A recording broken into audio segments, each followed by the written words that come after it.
आज आपण थोडा वेळ एकमेकांसाठी ठेवूयात. लग्नानंतर घरात बदल होतात, जबाबदाऱ्या वाढतात, वेळ कमी पडतो आणि कधी नकळत गैरसमज वाढतात.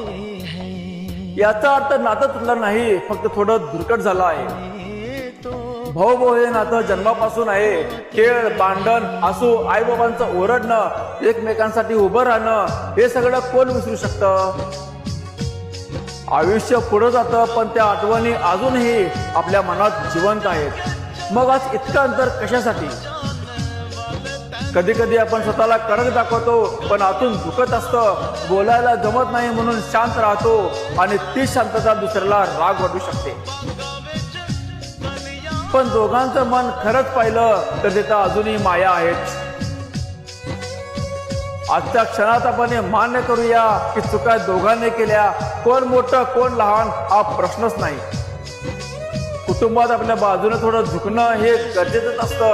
अगदी साधं वाक्य हे सगळं बदलू शकतं. चल पुन्हा नव्याने सुरू करूया. घरात शांतता राहावी यासाठी माफी मागणं म्हणजे हार नाही, उलट नात्याला जपण्याची हिंमत आहे हे दाखवणं आहे.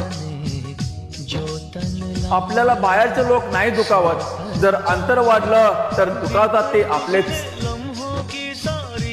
म्हणून चला आज इथेच ठरवूया. आता घरात वाद नकोत, गैरसमज नकोत. बोलूया, ऐकूया आणि एकमेकांना धरून ठेवूया, कारण शेवटी साथ देणारे हे आपलेच असतात. आज हे 2 मिनिट जर मनापासून ऐकलं असेल तर बाकीचं बदलायला फक्त 2 शब्दच पुरतील. आपण एकत्रच आहोत. धन्यवाद.